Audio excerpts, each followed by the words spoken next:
Hello good people of YouTube, Mountbatten here, and today I'm bringing you another top 5 must-buy premium ships video.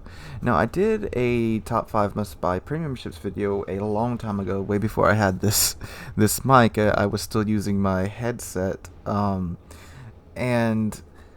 I realized that it's been quite some time since that video, like I just said. And also, there's been so many new premium ships added. So today's video, it's an update to now.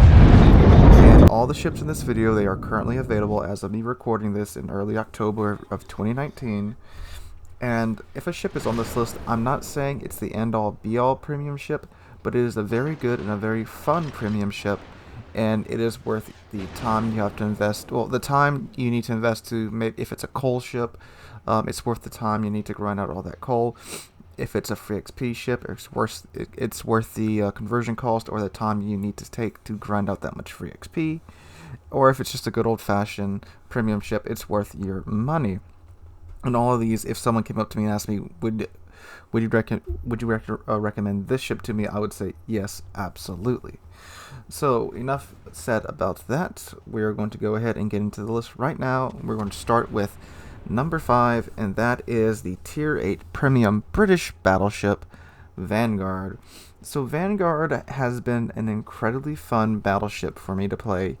It's the last battleship ever made in the world, and in game she's an extremely fun Tier 8. She's fast, she's extremely maneuverable, as you're seeing in the footage right now. And her gun, she gets 8 15-inch guns. And they're not the most accurate thing ever, but they do have a very nice fire rate to make up for that. And her armor, again, not the best, but with her maneuverability, you can comfortably get all 8 guns on target, fire, turn hard, and get your bow pointed back toward whomever you are fighting.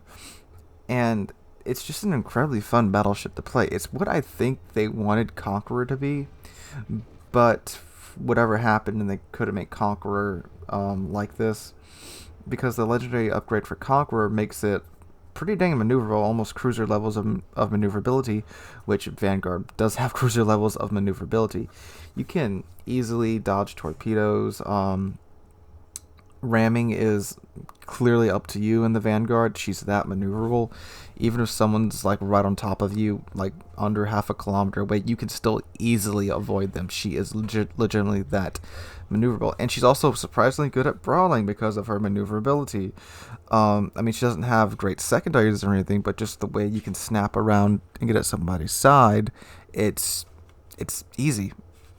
And with some, I mean, I'm not saying it's you can just pick it up and do it. You're going to have to practice with the ship a little bit, but once you get the feel for her and how she controls and how she turns and her guns, it's a great fun ship that you can do phenomenally well in if you choose to. Now, the AA, before the rework, she was a no-fly zone. After the rework, she still has good AA, but it doesn't feel as good as it used to be. So it's somewhat of a fly swatter, but not where she used to be. Plus, she gets normal battleship AP. She doesn't get that silly British BB AP. Alright, so moving on from number 5, we're going to number 4, and that is the Tier 5 Soviet destroyer, Ochotnik. Just look at this thing. Don't you want to buy it right now?